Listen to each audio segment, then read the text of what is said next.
Yo, what is going on? Welcome to another episode of Talking Tech. I am your host, AD the RPA guy, and I'm munching on some shit right now. But what I got for y'all is a star-studded panel of people who are actually in tech, who are actually employed, who are actually making money. And today we're going to be debating the topic: is it useless to learn how to code in 2025? Okay, so let me bring up one panelist at a time and let them introduce themselves to the world. So, Brianna, you are up first. What's going on, love? How you doing? Good. Glad to be here. Love it. So, tell the people who you are, what it is you do in tech. I'm Bree. I'm a senior software engineer. I've been in the industry for about 6 years now, and I do back-end development. I love it. All right. Next, coming to the stage, we got Kiera. Hey, how you doing, love? How you doing? Tell the people who you are and what you do. Hey, I'm doing great. Happy to be up here. I am Kiera. I'm currently a AI engineer. I have a background in DevOps, data, and AI. I've been in tech about 8 years now, and I also run a corporate consulting and data career coaching firm called The Data Block. You said data like 10 times. I like it. I love it. All I'm right. data now. And then I got my guy, Charles. Charles, tell him what's up, bro. How you doing? I'm well, man. Appreciate you having me. So my name is Charles. You can find me on social media as Cloud Tech Exec. I do have my own community as well, too. You can find it at school.com/Cloud Tech Exec. We're at about 4,400 members now, but I've been in the tech space probably about 8 years or so, and my niche is within the cloud space. So I primarily focus on cloud infrastructure, DevSecOps, as well as DevOps, and any pieces in between there. Love it. And then last but not least, we got my guy, Malcolm McFly. Malcolm, what's up, man? You're on mute. I knew that. Malcolm McFly checking in from Miami. I work in the mobile space, primarily in travel tech. Been in the tech space 10 years plus. I ain't gonna get the exact number, but 10 years plus I've been in it. And I've been grateful to see it change, ups and downs. So yeah, happy to talk to y'all today. I love it.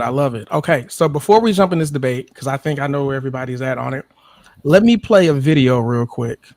Let's see. There we go. That should work. Let me share my screen. Bam. And let me know if y'all can't hear when I share. I'm not gonna lie, this is. Can you hear it? Y'all can or you can't hear it? We can. Yeah. Okay.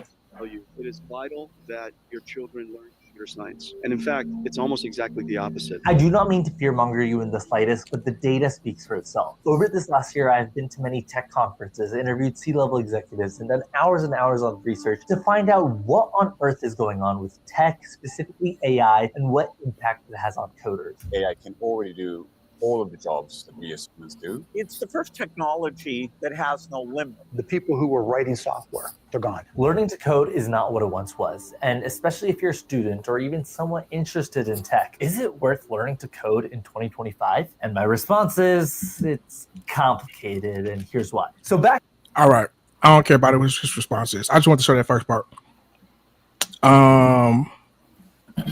There we go. All right. So let's just jump in here, man. Who wants to go first? First off, raise your hand if you think if your team useless. That's me. Okay. I want the whole world to see. All right, cool. So everybody's against me. Cool. I'm used to being, the realest one in the room. What's y'all's position? It's not like there's nuance to it. Like, sure. Objectively, if you learn how to code, you're going to be a little bit more competitive than someone who doesn't, regardless of like what type of role you're in. But it's not absolutely mandatory. Like if you just came into the space and you was like, hey, I want to make $250,000 as fast as I can. Mm-hmm. You don't necessarily need to know how to code to do that. But also, if you do know how to code, it's going to make it a little bit easier for you. But I mean, I wouldn't say that you should just avoid it entirely just because of AI. Like everybody likes to throw AI out there. Like it's like, Charles, can I interject here? Go for it. If you want to get in tech today and you want to make $250,000 the fastest, if it ain't coding, what is it? What's that one you can do to get to that? Cloud. I'd like to know, because I'll stop doing it now and get in that shit. Yeah, Hey, cloud. just cybersecurity, and FYI, AI. Malcolm has been saying he's gonna be stopped code. He's gonna be done coding for years now. I've He's been still trying coding. to. It's He what's kind of making upset money, so about I it. keep doing it. So, what's the role that you can get to that $250,000 the fastest without writing code? I want to know. Cloud, cybersecurity, and AI. Like those are the big three in my opinion. You can do AI without coding? Yes. Oh, I'm curious. Because right now I'm in an AI engineering program. We're doing Python and Databricks and all this type of stuff. Mhm. And it's coding heavy. So I don't know. And maybe some of the AI experts, like I'm only in the program for a couple months. So it seemed to be quite Python heavy, which I consider code. So I mean, what part of AI are you talking? Like prompting or? I'm talking from the infrastructure perspective. Like you just mentioned Databricks, right? Someone has to build out that entire cloud environment to put Databricks in. And then also someone has to implement the security for the endpoints for whatever AI solution you're using on the platform. So I'm not saying that you absolutely have to be in the weeds of the items that are running in those particular services in the environment. But if you understand how to build them out, you don't have to know how to code for you to do those things. And I'm just speaking from experience there. Like, you don't have to learn to code to do that. And you don't have to know how to code to learn how to do it in the first place. I think when people use the word AI, it's so vague. I'm hearing Charles say like the infrastructure that goes behind where all the code, all the app platform, all the apps are going to live. You don't necessarily need to know how to code to make that happen. Let me tell you how I got to this point. What I'm saying is useless. What I mean is, obviously, I teach people RPA, right? Which is like low code, no code, drag and drop, and all that, right? And because tools like that and like Zapier and all these other things exist, it's like someone could go out here today and say, hey, I really want to learn how to code. If someone says, hey, I want to do it as a hobby, cool, bro, no problem, go knock your socks off. But you could literally use any AI tool you want to write code. Is it going to be the best code on earth? No, but it's going to be better than what you're going to be capable of learning in the next month or two, right? In my opinion, you're better off letting the AI write the code and then kind of like having the AI teach you line by line. All right, what the fuck is going on here? And now I need you to modify it to do this instead of that. You know what I'm saying? Like it's better off. You're better off using AI to write the code and modify the code and test the code and kind of just doing it that way. Because like realistically, how long do you think somebody would have to go and learn and teach themselves to get good enough to get an entry-level job? And then I fucking forgot those are going away because people are using AI. So it's like the entry-level jobs, let's just say it takes 12 to 18 months to get good enough. I'm just throwing a number out there, right? That's to get entry-level. Those jobs are going away. So, or going away. So it's like, all right, well, how long is it going to take you to become a senior, like that level? We're talking years at this point, right? So I'm more specifically saying, I don't think is the best use of someone's time to try to learn how to code today if they're trying to get employed, because entry-level jobs are going away.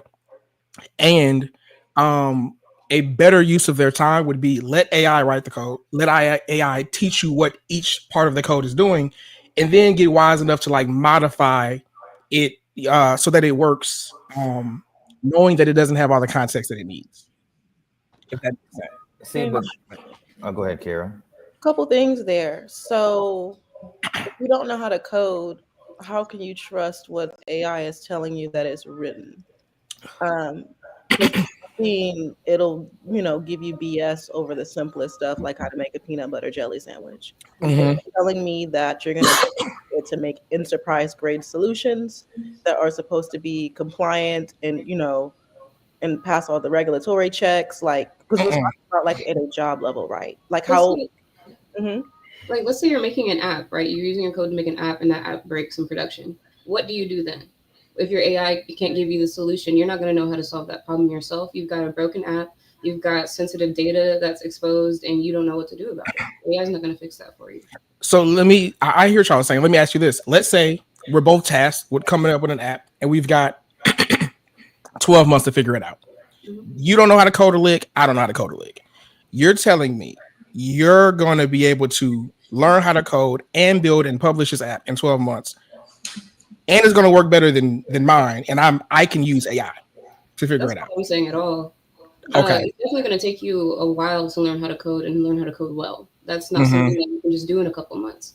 Mhm. But what I'm saying is, okay, first off, if you don't know how to code, why are you in a competition with somebody who does? But anyways, like, yeah, you can make an app, but it's not going to be a polished app. You're not going to know how it works. You're Yeah. not going to know how to fix it. And like, you're going to run into so many more problems that you cannot solve versus if you just knew how to code. Agreed. So my argument is then, like, let's just say it. The AI is going to build a pretty shitty app, right? I'm then saying, all right, we test it, and we're noticing at line 50 through 55, it's fucked up. I'm saying, if that's me, rather than trying to like learn, and I'm saying you're going to learn how to code in the process of doing what I'm saying, but you're not trying to teach yourself. I'm saying let the AI teach you what to do, if that makes sense. Like, all right, these lines are breaking. Tell me why. I mean, but isn't the AI teaching you based on what it knows, right? And a lot of the patterns that it knows aren't best practices. So you could be picking up bad habits from AI. I'm like, if it's And making a broken app, what is it teaching you?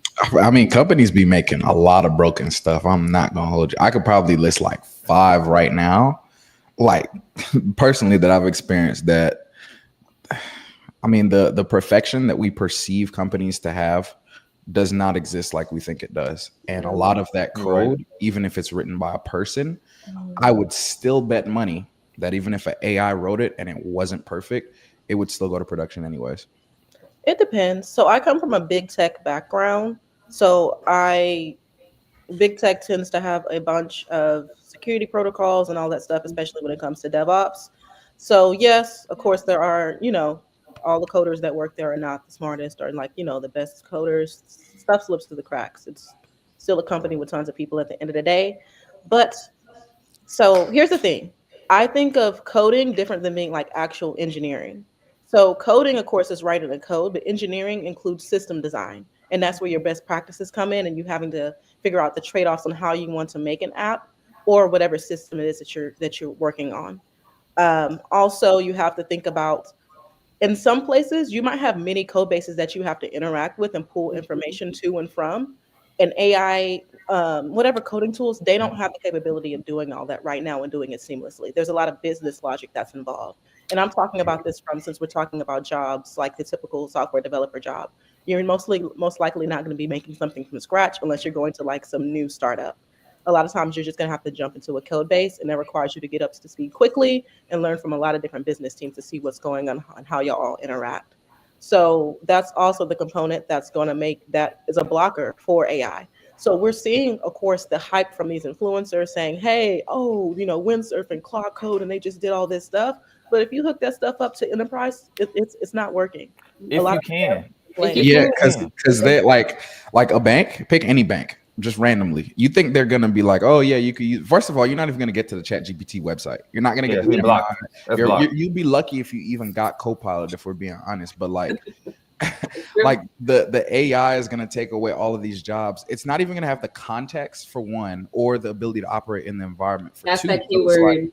So it's like, and then like you also got to consider people who have top secret clearances or people who have poly clearances. They're not even allowed to use outside items, right?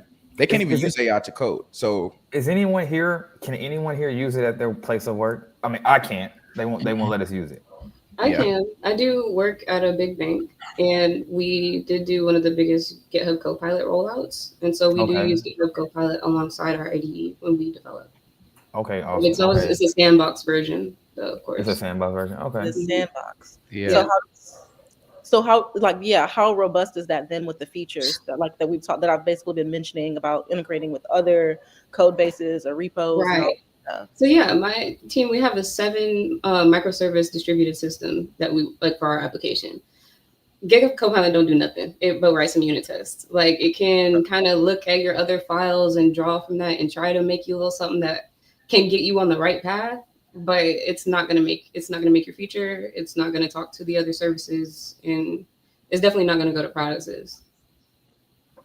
Yeah, unit test and basically documentation is what I would use it for. Exactly. Question.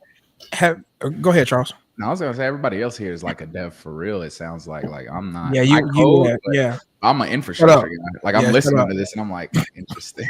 I even have questions for you, Charles, on how y'all manage that. Because like my infra was managed with like Terraform and Ansible and all that. So we Yeah. had to, like the Tecton pipeline. So I'm just like, So yeah, how did y'all do that? Because even our IAM access, we had to do that programmatically. So, Yeah, like, I mean, it's programmatically done with Terraform, but I don't really consider that like a true coding thing. It's like baby code, in my opinion. Like, to me, I'm not writing Terraform unit tests, and like it's intuitive to a degree once you understand the cloud platform. But from my perspective, if I had to, no, I just don't consider that like real code. It's infrastructure as code. Is it code? Yeah, but to me personally, like it's a lower level than doing true application development code, in my opinion. I agree with that. I guess because I guess the way our pipelines were created, they're all in Python, so they have to pull a bunch of different Terraform scripts and execute a bunch of stuff. Granted, there were like 9, 10, 12 microservices from my previous team where I was doing DevOps, so it was just a lot more complicated. What you're saying makes sense though. Like it was just bloated. So okay, interesting. So have y'all heard of the they call it the blank sheet problem? No. So it's not too deep. It's basically like they say AI is great for when you have an idea or you have something you want to produce and you don't know where to start. You just have a blank sheet, right? So I guess what I'm saying is if someone knew they wanted to get into a career as a engineer, developer, or whatever, right?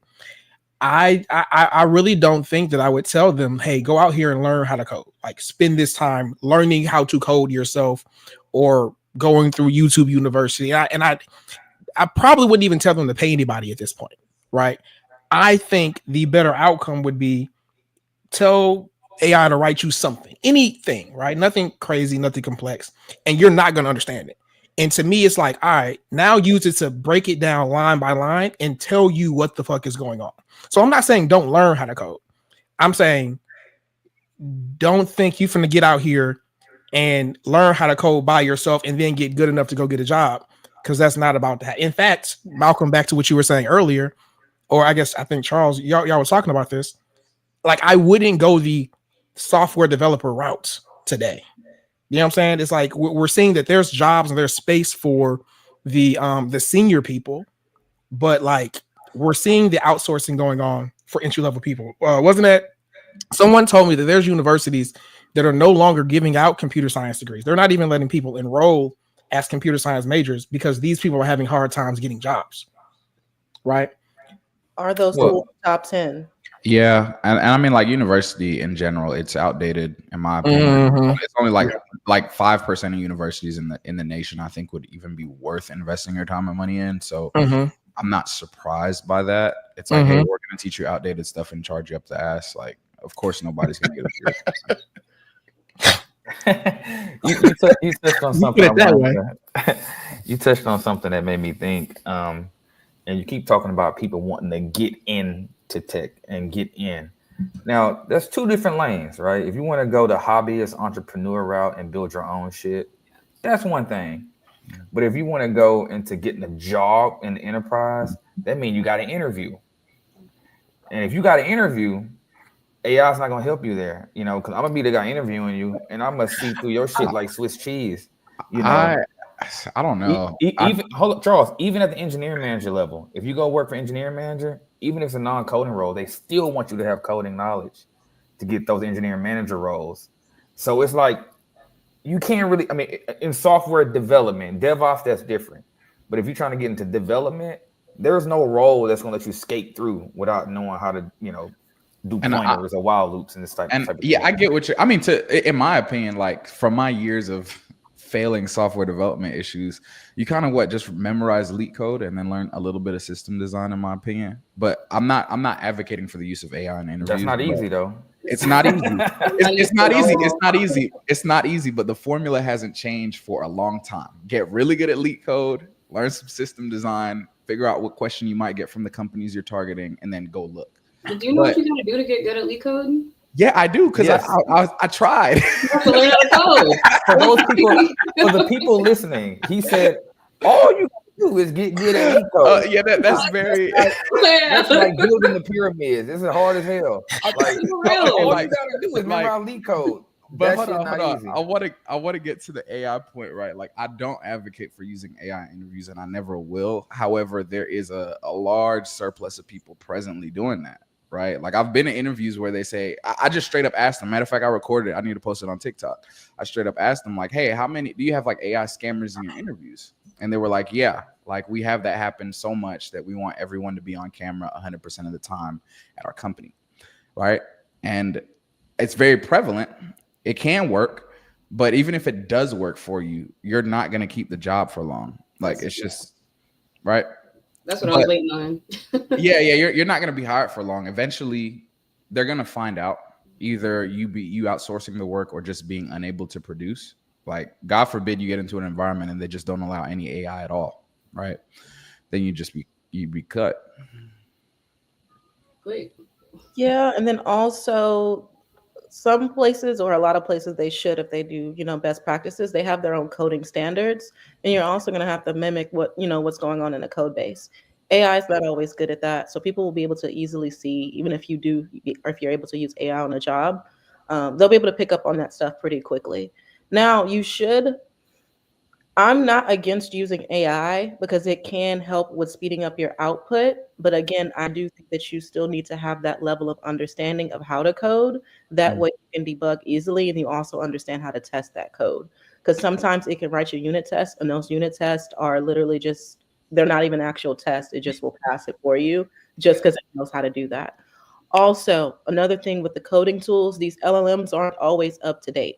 So there might be libraries or packages, versions of those packages that your company is using in your code base, and AI hasn't picked up on that yet. So it won't be able to help you, or it'll give you some dummy code, or either it uses like a deprecated version of whatever library you're using. So you do have to keep that in mind too, which means that you're going to have to learn how to code and understand how all that stuff works. I'm very much team focus on the fundamentals. Don't skip the fundamentals. Use AI as a tool to help you learn faster and to produce output faster. But there are always trade-offs with that. You can't really it's not really a shortcut unless you already know what you're doing. I agree with you 100%. And I think that, let's say, you do get past the interview, you get the role, whatever, you are able to make your feature unit tested. A lot of companies will have you do a live code review to get your PR merged into, the release. And so you're sitting down in front of your team virtually or whatever, you still have to explain what exactly your feature is doing, why you chose that path versus other alternatives, why what you did is best practices. And you have to be able to defend it and stand on it. So if you don't actually know your foundations and you don't actually know why the AI decided to make what it did, then why would your team have any faith in you? You don't know what you're doing. Wait, question, Brianna, are you a senior where you are? Do you lead other people? Okay. Yeah. So I think I agree with what everybody's saying, but I think there's too much experience on this panel. You know what I'm saying? Almost like sometimes we forget where we come from, type of thing, right? Have y'all ever heard that? I'm getting all over the place. I've had people come to me, and these are usually people of other races. Okay, so they're not black people. These are other races, and they'll go to extreme lengths to cheat on an interview to get a job, and then they'll do it, and they'll be like, "Bro, I don't know how to do this. I'm gonna get the job. I'm gonna figure out on the job." Now I don't know. They probably end up getting laid off or not. But what I'm saying is the fact that can happen, leads me to believe this is one of my true beliefs. Most people are average at most things that they do. Period. So what I'm saying, there's too much experience on this call. I'm like, y'all are all great at what y'all do, which is why y'all have been doing it a decade or about a decade or more than a decade. I'm saying also all of the stuff that we're talking about is we wouldn't be expecting an entry level person to do all that. You know what I'm saying? It's kind of just get in here and show us that you know how to add value at all. So I'm kind of saying the same thing Charles was saying, except I'm I've seen hiring managers do interviews. They're asking coding questions, and the nigga's at the whiteboard and he's doing it all wrong, but they're like, it's okay. I just want to see that you can think and that you can process and that you can problem solve. I'm not looking for the right answer. I'm just looking for you to think, period, type of thing, right? And I don't think there's anything stopping that guy from getting employed because he can think well enough getting the code from the company, using that to kind of using AI to help enhance it, not really knowing what he's doing. You see what I'm saying? Like, I'm saying unskilled tech labor who are entry level people get jobs, or they were getting jobs left and right, right? And so AI will allow them, if that's been happening, it's going to continue to happen. And now that we have AI, it's like they don't have to be as good, right? Because the bar is lower because AI is here. And is AI writing perfect code? No, but it's still going to probably produce better code than someone who's like fresh day one on the job. Yeah, I would say like yeah, definitely use AI to help you, right? Mhm. Like if you're going through Yeah. these interviews and you're not sure about the concepts and everything, yeah, I'm definitely an advocate for using AI tooling. So don't get me wrong there, you know. Mhm. But when you're in the interview, you still have to know general foundations. Most of the time, you're gonna have to write pseudocode. You're gonna have to think through the process, and that Mhm. process is called computational thinking. Where do you learn that process? When you're learning your foundations. So AI is not going to teach you how to think computationally to do those steps in the interview, even if you're not getting the code exactly right. But that's still the mindset you have to have. Now, back to what you said about entry level positions, and you don't have to do all the stuff that we were just saying you do. You do. I've had plenty of entry level positions. Like I said, I'm 6 years in, but I've been on 8 teams because of reorgs and Mhm. layoffs and all these different things.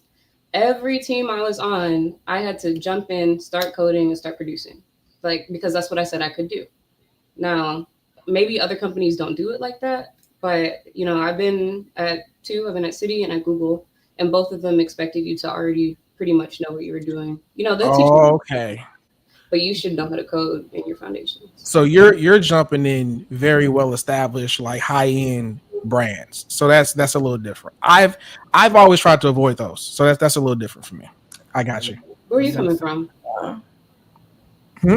Would you ask?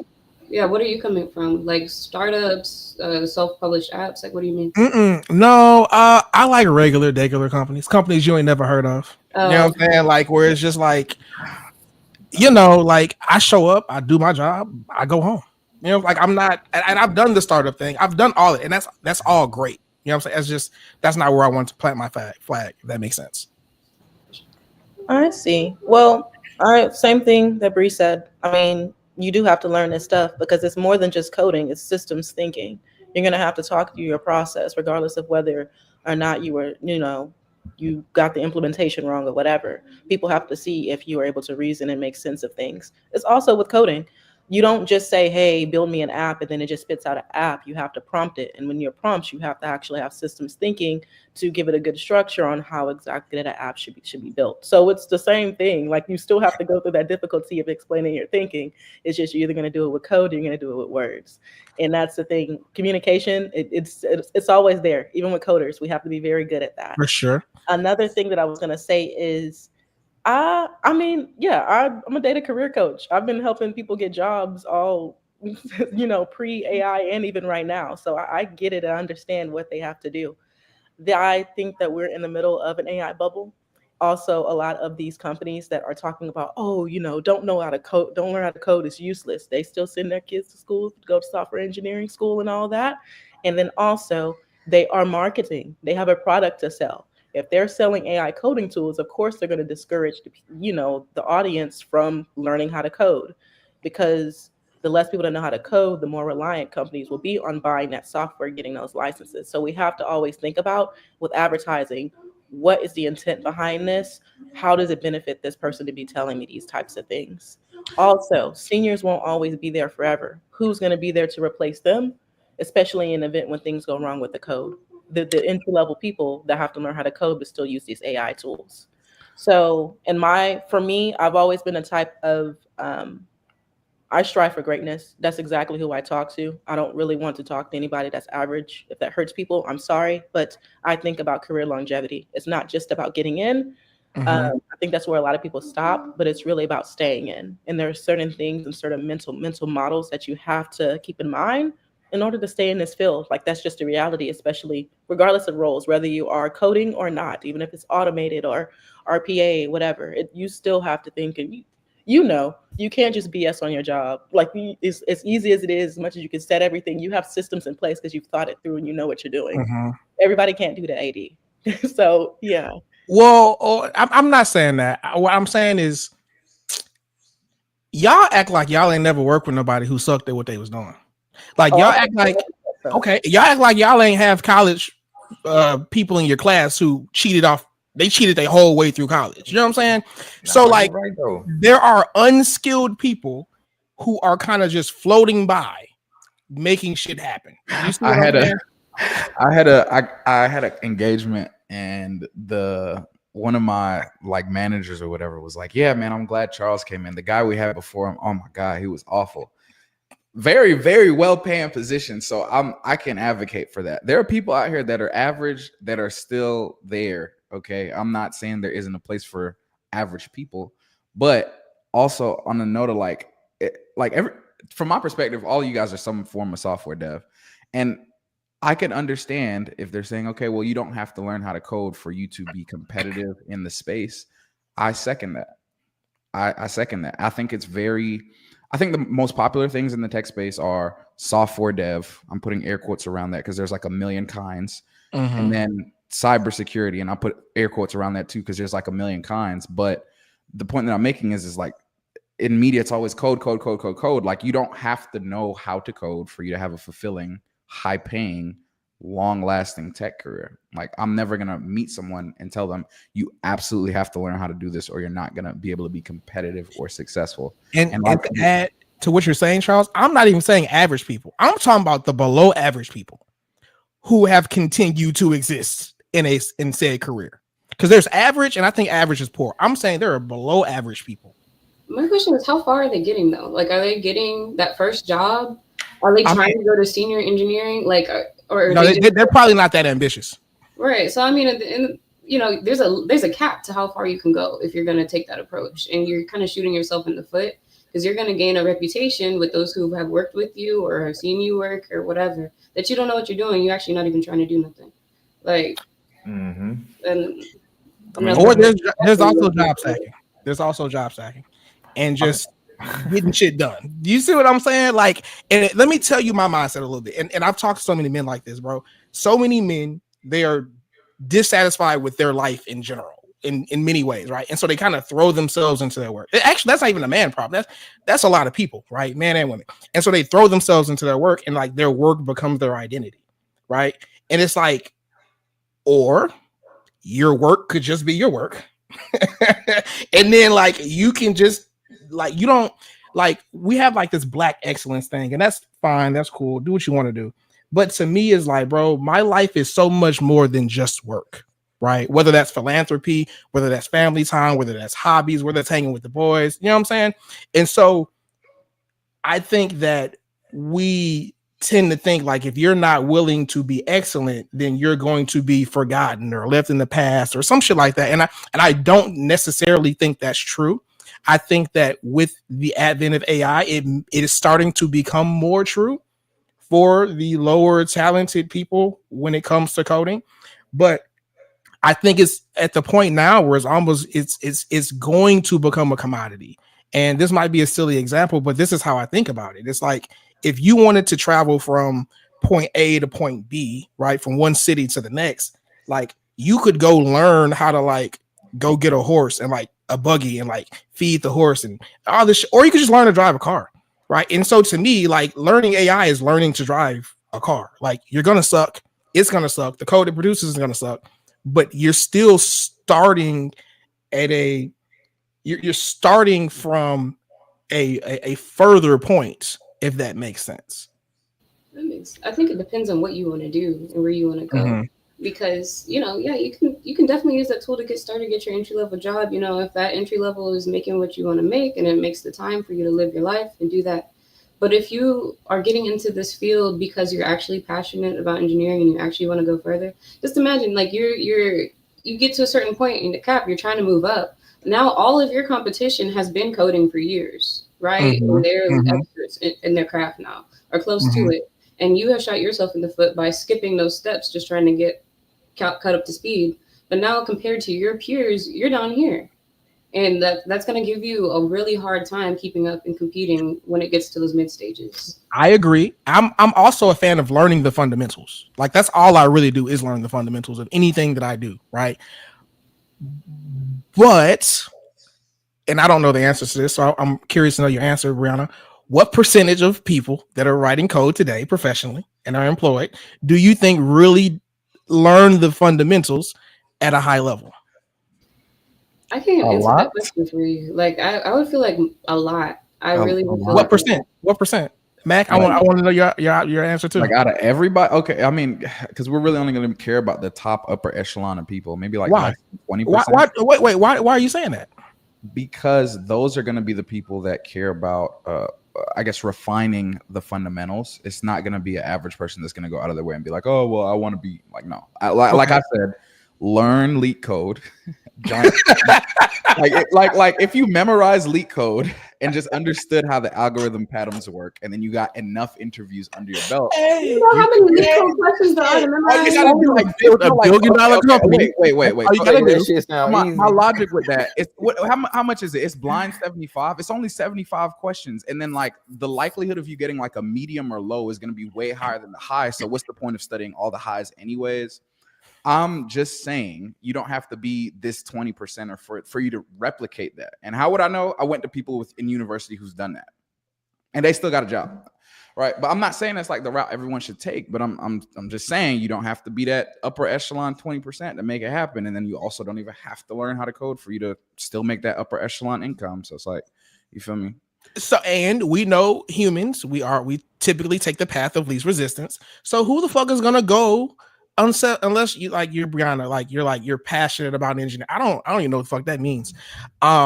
So I just oh wait, I didn't get the answers either though. So what percentage of people who are currently employed today in tech writing code do you think learned the fundamentals of writing code at a high level? I mean, like, what's fundamentals? Like establishing a variable, understanding a for loop. Sure. Like they're not writing shitty code. I guess shitty is like subjective though. It is. So, like, what's average? Less than Fortune 100? Like, what do you guys consider average exactly? Average is, I think by definition, average is like the middle, 50%. Like most people are average. Like that's where we get the term average. Like the average, not the super stellar ones. Like they're gonna be great. They're gonna always be fine. Like they probably like really enjoy this shit like as a hobby. Like they probably write code on the weekends, like because they're a nerd and they just that's cool. Like that's just never really been. You throwing shots.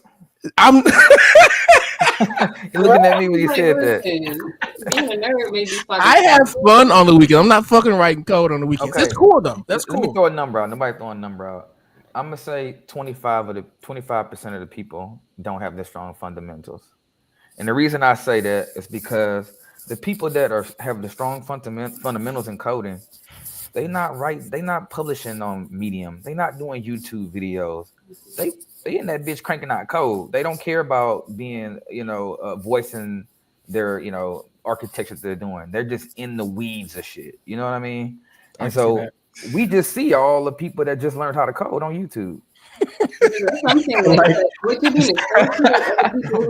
He's showing you their journey as they go. Yeah. So would you say the people that are in the weeds, are they making the same amount of income as these people that are, not in the weeds? I would say the people in the weeds, they tend to be more fanatical about this industry. You know what I mean? They not in it totally for the money. They just want to write code around the clock. I meet guys like that. Are they dorks? I mean, yeah, fuck it. Yeah, I say that. I say some dorks. Well, but you say, are they on the upper echelon of making money? I don't know. I think I think making money in code is 50% your skills and 50% you marketing yourself. Social skills. Yeah. Social skills. How good you interview. I would imagine that those people that are in the weeds sacrifice the social skills, the marketing, the potential interview skills because they're so in the weeds. Like I'd say it comes at a trade-off from my perspective. Like I don't think there's a need for you to be this super upper echelon, super skilled person. Like once the fundamentals are there and you could like build something with the stack, like run with it. But that's just my thought. I agree. DTV says, but what matters more, getting the job or keeping it? Getting a job. You never want to just keep a singular, like, you don't want to stay with a company forever. Like, there's no like, the moment you start, your end date already exists. You just don't know when it is. So if your mindset is, oh, I got this job, I got to stay with it, you're going to be shooting yourself in the foot with that type of mindset. It's not getting a job, it's getting a skill set and keeping it. You don't care who needs the skill set, you care who's going to compensate you the most for it. Right. Oh, Kiera, what are your thoughts on that? Okay, when y'all talked about the skill set part, I agree. Because I was like, man, if you just skating by, keeping the job is actually much more important. I agree. I was like, in this market, Yeah, I was like, you got to keep it. But if if you really are who you say you are, you have a good skill set, then shoot, just getting the job really matters. It's more so, who's going to pay the most. I say keeping a job is actually more important. And that's not like staying at one job. I don't think about it that way. I've had people, again, who've come through RPA University, and they're like, look, bro, fuck all this RPA stuff. I don't really want to learn it. Just teach me the lingo so I can get the job. And I'm like, that's not going to work. And then they get the job. And I'll be shocked, right? And then they lose jobs, right? And so it's like, you did all of that, and it's short-sighted, in my opinion. It's short-sighted. But now listening to Charles, they also shortcutted like the skill set part. Like, they were like, fuck the skill set, I'm gonna just get the job. You know what I'm saying? So that's why my answer is keeping it. Oh, I'll weigh in. I keep that job, man. I got bills. Shit, I'll keep that job. I got bills, man. I mean, the lens behind that statement as well too is like, being able to get a job is a skill, and also being able to interview is a skill. And if you have a job for an extended period of time, your interview and job hunting skills are going to atrophy because there's no reason for you to develop that skill set. But like, that's true. I'll just throw this out here. There's no reason why you can't interview while you're employed. Absolutely. But a lot of people, the ones that are average, they don't do that. No. You know what I think it is? It's the dorks who aren't doing it because they don't have the social skills, bro. It's the dorks. Why do you keep talking about the dorks, man? You're not a dork, bro. You're not a dork. I'm not calling nobody on this panel a dork. I'm not calling nobody on this panel a dork. Because you're smooth, bro. When I say a dork, I mean a guy with no social skills. Kind of like, bro, I got this job 15 years ago, and I just hate interviewing so much that I'm gonna just rock out. I'm gonna get paid less than what I'm worth because I'm not job high. That's who I'm talking about. Yeah, you're right. Those people are gonna get left behind. But like what the software engineering industry is now is being able to pivot, being able to adapt, being able to change with the time, embrace new technologies, like all of that. So now part of the description to be a software engineer is you have to know how to interview. You have to know how to talk to people. You have to know how to communicate. That wasn't the case 10, 15 years ago. And now those people who are going to get left behind are the ones who are not learning those skills, the soft skills, the social skills. Okay. I don't know enough about, like, I've never hired anyone, so I wouldn't know. Malcolm, would you agree with that? That you got to have the social skills? Like, are dorks with no social skills getting hired today? They still winning out here, man. Listen, I'll hire someone with no social skills in a minute. If I can just keep him in that corner and have him do his job, and I ain't got to double check his. So I'm a tech lead, so I manage a group of engineers, and I also overlook and architect all the solutions. So once I architect a solution and it's ready to go, and I know I got this guy that can go implement that, he had to come back and ask me a bunch of questions, go back and forth. That's the guy I want. Go do it. Bring it back to me for code review. I wish everybody was like you. Hey man, I ain't trying to have no extra meetings, none of that. Just I love it. Do you know how to do this? Yes, sir. Bam, go do it. Bring it back. That's it. So Brianna, I think where I agree with you, I think that it is important to have social skills, but I think that the norm is most people don't. And so when you do, you have a leg up. It's almost like unfair. You have an incredibly unfair advantage. And I've always had that unfair advantage, and I fucking love it. So that's why, like, I run circles around dorks, and I'm not a dork. You see what I'm saying? So it's like, why go and learn all this shit when I don't have to?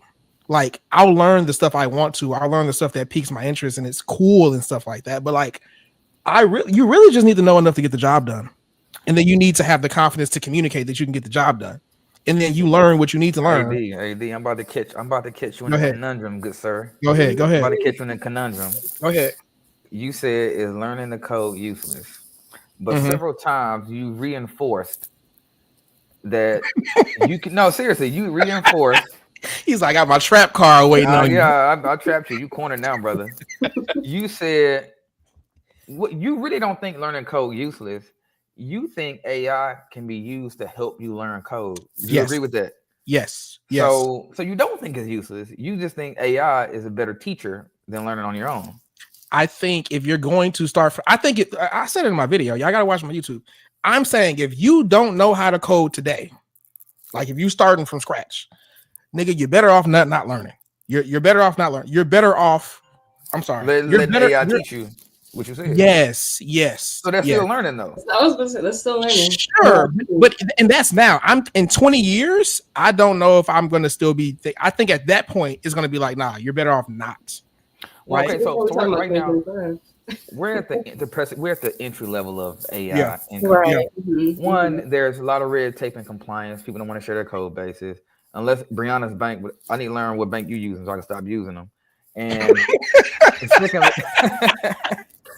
and then also, the tools just ain't good enough yet. They're not good enough to replace engineers. I know a lot of people say that. Oh, Yeah. you gonna replace engineers? No, you can't.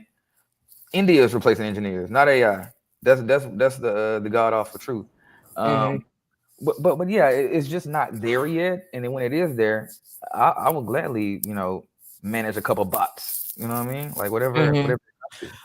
Well, you know what? Also, I teach people RPA, and so it's drag and drop. So like, I learned the code, then I learned RPA, and my mindset was, I'm never going back to coding. Why would I write? There's other technologies out here. Like, rather than me learning to code, if I had to like start over from scratch, I just go do like Zapier or NAN for a bunch of businesses today. Like, I wouldn't start there, and I also wouldn't try to teach myself.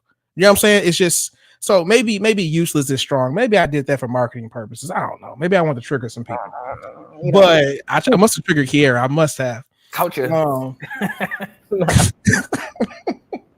do me. I wouldn't tell that to anybody. I'd be like, bro, go learn the simplest thing that you possibly can. That's going to pay you the best. Learn the fundamentals well, and create a lifestyle that you enjoy. Yeah, that makes sense. I just think that whatever route people decide to take, they need to, and based off of what their desires are, they need to think about the long-term implications of that, especially in this type of market. Yep. When a lot of companies don't know what to do and they're thinking of AI as a magic solution and laying off people at the drop of a dime. And what that means for them as a candidate in the market, especially if they don't know the fundamentals and they don't have what I say is riz. Because I think that's a very important thing to have in interviews, and that can really sell you, especially because if everybody is a strong coder, they're going to pick the one with the most social skills, the one that's more pleasant to be around. Also might be good with if they're more client facing or having to deal with a lot of business teams with dealing with logic. If they're they have empathy and they're easier to talk to. So you have to think about what other skills you have to make up for what you're lacking. Because we're seeing hundreds of applications go in for job apps and stuff like that. We're seeing these companies using AI tools to go through resumes and do screenings, and even have an AI avatar show up in interviews. Have y'all seen that? They'll have like a literal AI person doing an interview with you. They might even have an AI person call you and you're on the phone talking to them. I feel like that's disrespectful. That's disrespectful to have me talk to your AI to interview. Yeah, and some of them are really doing that. Like, I've had a couple of like AI recruiters call me, and I'm like, what am I even talking to right now? Like, I know he's dead ass. Like, there was some guy, he actually took a screenshot of him being in his suit, like on a remote interview call, and they had like a literal picture of the AI avatar, like, and you could hear the thing talking in like his AI robotic voice. So you also have to think about how to deal with that as well too, because there are certain keywords that they're looking for. Like, it's a whole thing. So you really do have to think about, am what I'm doing going to help me down the road? Especially because cost of living is not getting cheaper. Even if you want to coast, how much do you need to know to be able to coast successfully? You got to be an elite average coaster. Like, you can't even just be average. For sure. Average. As soon as I see your avatar, interview over. I'm gonna end it right there. Yeah, I'm not playing with y'all. Like, I was like, they better than me, because I'm not like. Yeah, kind of like what Charles had said. I got a job, and they were like, "Yeah, we're bringing you in to get rid of this guy," and they're like, "We want to make sure you never talk to him. Like, don't ever talk to him, whatever." And I remember I had another coworker who was like, "Yeah, I think that guy's job stacking. He just isn't doing a good job." I'm like, "No, bro, that guy. This is probably the only job that guy has, and he just sucks. Period." And there's a lot of that. There's a whole lot of that, and I think good for y'all that y'all haven't seen a whole lot of it. But like, I guess I've been on the underbelly of tech, and I just talk to people. Like, I think that I think it's taboo. They consider it taboo to like share your salary, what you're making with others, but that only benefits the company. So everywhere I've ever worked, I'm letting people know this is what I make. So go get, you know what I'm saying? So I talk to people and I know what people are making, and I'm like, bro, you're not good. And I've been on projects with people, and it's like we've got this project that we did, and I did the first half, this person did the second half, and they're saying to me before the meeting, "Hey, when we get to the second half, don't tell them that don't tell me what not to tell nobody." Okay, first off, I'm not going to incriminate myself. They're going to say, "Well, what? Hey, talk to them." I didn't do that part. You know what I'm saying? So again, I saw that to say, learn the fundamentals, learn it at a high level, and I don't believe that it's I don't think the default choice should be I'm gonna be excellent in my career. It's like you can do that, but bro, real shit. Are you running away from something else in your life that you should maybe just address, and now you don't have to like go full head of steam? You know what I'm saying? But I coach a lot of men, and so these are kind of some of the conversations that I end up having. I have been thinking like people who, I mean, I'm gonna be real with you. I got into tech because I was trying to make some money real quick. That's the only reason I got into it. I was like, I'm not trying to make some money real quick. But now I question if tech is the way to do that. Like, are there other ways where you can get to money faster than tech? I don't know, because I've done this my whole life. But it's like, it used to be you learn how to code, bam, you got a job. Bro, not no more. Bro, there's a guy, I don't know his name. I've only seen maybe one or two of his videos. All he does, he goes on YouTube and he talks about like what's going on in the media. Like he'll like run down someone's whole story. Like, hey, this is Frank Ocean, and in 2009 he did this, and then someone did that. And he's like just doing that. And then midway through the video, he'll say, hey, by the way, my name is so-and-so. You probably wouldn't know this. You just think I'm a messy ass gossiper nigga, but like I actually have an album and you can go get it here. And that video will do a million views, and he's just plugging whatever his creative outlet is in the middle. You see what I'm saying? It's a lot easier to do that than learn how to write code, to me. Like you know what I'm saying? Now, if you're already charismatic, and if I'm already charismatic, I'm definitely not trying to learn how to write code. So like, it don't matter how you spend it. I'm not trying to learn how to write code, just with all the things that I know in my mind. Why you paint code is such a bad thing? It's not, bro. It's just, it's a very difficult thing to do, like to get proficient at. You see what I'm saying? Like we all agree, like to be a good developer. Okay. It takes some time. I'm about low effort living. Okay. If I can learn less and earn more, why would I ever learn more and earn the same thing? Like that just doesn't, like, to me, I'm going against my nature at that point. I saw this it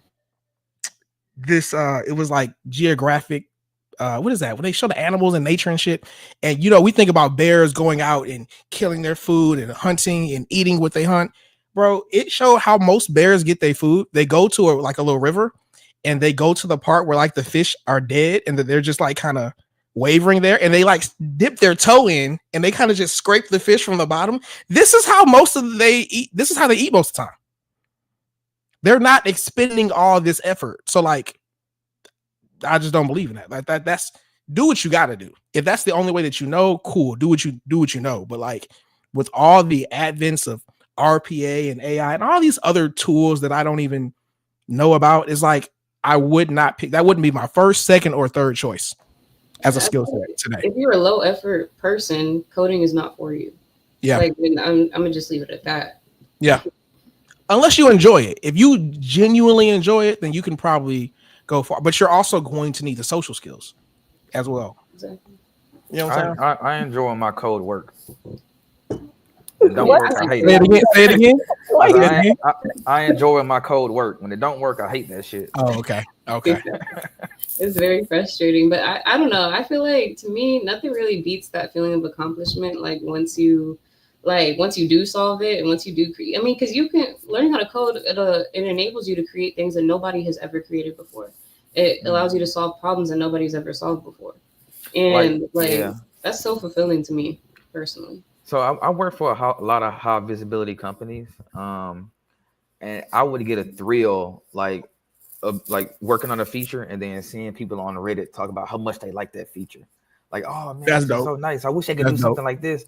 I'm That's like, dope. yeah, I did that shit, boy. Yeah, I like that. I like that, and that's why I shoot for the stars on these type of companies. Like I worked at Hulu for a while, and I worked at Fanatics, and these are just products that I use as well. And so it's just kind of cool to see that out in the wild. You know what I mean?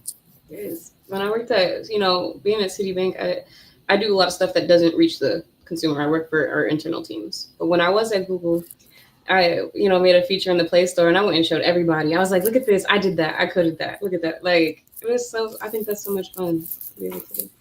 Okay. Close my Citibank account. I was like, oh. Nah, I'm fucking with you. Yeah, you just want to say something, Kira?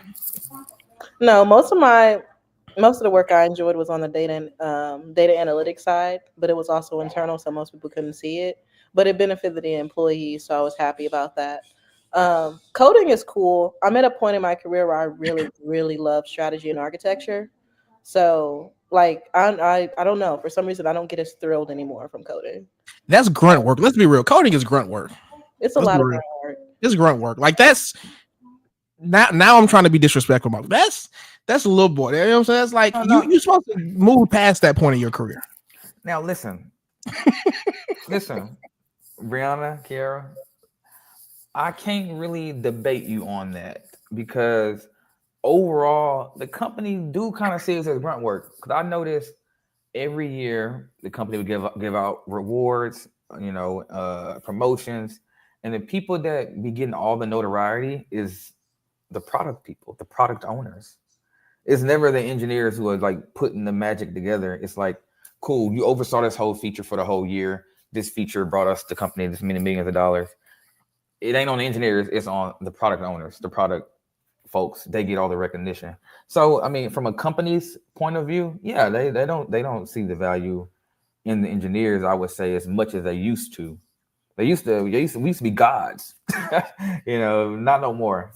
I agree with that. I do agree with that. Like in my position as an engineer, I did pivot into product. I got my certs, I got my Scrum Master, my product owner certs, just to be able to be competitive in that space as well and not limit myself to just being an engineer. And that's tough. Like nowadays, it's kind of hard to be successful at just being an engineer. It's going to be hard for you to get that recognition. Because a lot of times it's not just you and another person on an app. That has been my case, a few times, but most of the time you got a team of people working with you and they're not going to take the time to shout out every single engineer that put in their time on the app. So yeah, you're right about that. If you're looking for flowers, being an engineer is not the way to go. So then let me ask y'all this. And I'm just thinking this off the top of my head. It sounds like because you can throw a rock out a window and hit a developer, right? There's just so many of them out there now. It sounds like leadership, I'm not saying management is the same as leadership, but they're connected. It's almost like leadership is becoming more and more important now. Like being able to organize developers and engineers to get things done. Would you agree? Like, where are we headed in a position where leadership is becoming far more important? Yes, because in an age where, like you said, a lot of these entry-level positions are being taken by people who are average, right? Who don't really, fit in that top 10, 20%. They're not going to be putting out great quality code every time. They need people who can supervise them or manage them, like team leads, right?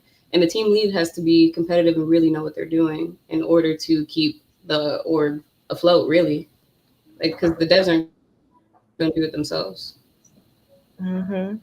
And then my take on it is, not leadership that's not really managing people, but more so managing the business, absolutely. Like the closer or the higher you get in leadership, it's mostly focused on business outcomes, and it's less about the technical nitty gritty because you know the developers are going to take care of that. So it's more so about, you know, the three big ones: making the company money, saving the company money, and also enhancing business processes. That's the part that like the C suites and all, you know, customers and everything, they like that because it impacts the earnings calls. So that's where the impact happens. And also that's where you really get to shape the direction that the org might be going or even the team might be going, depending on where you're at. Um, Also, like Malcolm said, that's the higher bonuses. Even better if you are doing some type of like consulting or like sales based work, even if it's like pre-sales, because they have like AI solutions engineering. That's what I'm about, what's actually what I'm pivoting to. So yeah, that's really where like the bread and butter is. And then also it helps you stand out because you have to have that business acumen and you also have to have that those social skills. So that I think that that's really good. Also, product focus. So that's why I think I also like the strategy and architecture because I'm hitting different domains. I got the tech, but I also got the product, but I also have the sales. So I get to learn a whole bunch of different things going on all at once, and it also just keeps my brain going. There's always something new to So learn. you just trying to take out the CEO wherever you go, huh? You just trying to become the most valuable person and just really climb the ladder? You'll be all right. And so I don't even know if it's really climbing a ladder. I guess you could see it that way. It's just Mhm. like highly impactful stuff. I like Okay. shape how things go. I don't know if I'll always see myself in a like corporate role. More than likely, I'll probably be an advisor and really going, and I will be going all in on my firm with companies Mhm. coming to me to help them with strategy and stuff. But yeah, it's just fun. Like, yeah, this is what the technology you're going to use. Yeah, like this is what's actually you should be focusing on to make more money. You like control and influence and say so is what I'm hearing. I do because I'll be knowing and I'll be right. So Okay. All right. Straight up. Straight up. Does she know how to code? Okay. Does she have her Yeah, foundations? Right. Yeah. That's why she be knowing. And that's the edge up that we're trying to tell you about. Oh, Like, you're right. You're yes. right. You could take away her code knowledge and she'd still be just as impactful. I really today, like I think it's okay. So No, I was but being a little tongue in cheek when I said useless. Is it less valuable to learn how to code today? To know how to code today? Is it a less valuable skill set? It's less valuable than it was, but Okay. I So it's think that decreasing is in value. always a skill. Okay. It's always a skill that's going to help you. It's always going to help you. It's not. I don't Yeah. think everything that knowing how to code is going to hold you back. Yeah. And I think you said it earlier, like thinking computationally, like thinking in a certain way, I think is the real value. My bad, Malcolm. I cut you off. Go ahead. No, I was still talking about the other conversation because I know Brianna, you said you started off coding and then you went into product leadership, and I see a lot of these leaderships getting tapped because of the technical chops that they had in a previous role. And so, being technical can give you the leg up on the leadership side too. Yeah. Yeah. It actually can. When you get in product meetings and they're trying to say, well, can we do this and can we do that? You can say no, and this is why. And it doesn't even have to get back to the dev team. Like you are that line of defense now. It's important. So y'all tell me what y'all think about this. This is how I try to simplify things. Sometimes I oversimplify.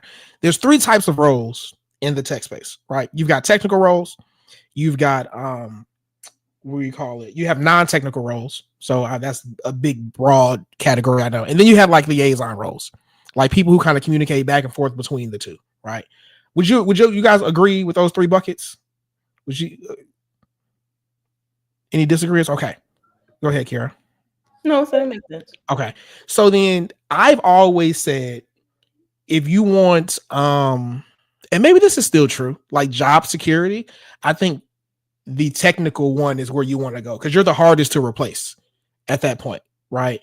And I'm agreeing with what Brianna just said. Like if you can be a technical person in higher level meetings or whatever, like you have a leg up because you understand the inner workings. I can't stand, this is a side note, I can't stand when you're trying to build something or whatever and somebody's like, hey, can you make it do this? And it's like it's a small thing to them, but it's like, bro, that no, you don't understand how much fucking work that would be. I can't stand that. And so I guess now with the advent of AI, and we're saying that coding is becoming a less valuable skill, Of those three, do we still think being a doer or a technical person is the safest? Which one do y'all think is the most valuable?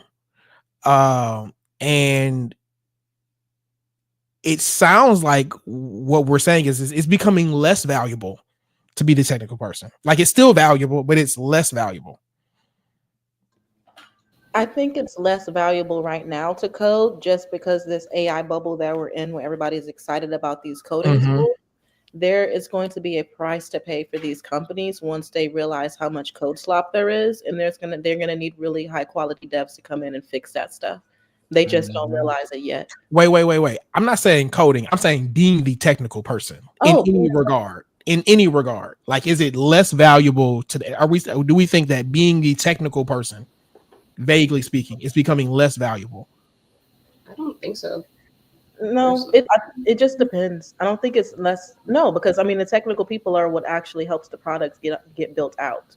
You Okay. know, you can talk about business all day and be a leader, but if you don't know how to code or anything, then your product won't exist. And Mhm. today, the investors need products. They heard enough people talk about, oh, I'm building this app or I want this app. Okay, well, where's the app, bro? So you need the Mhm. technical people. Okay. I mean, the people that are the most valuable, like on paper, of course, are going to be the business people because they're the ones that have to Mhm. sell, they're public facing and all of that. Mhm. They get paid more, but yeah, the technical people are always the unsung heroes. Mm.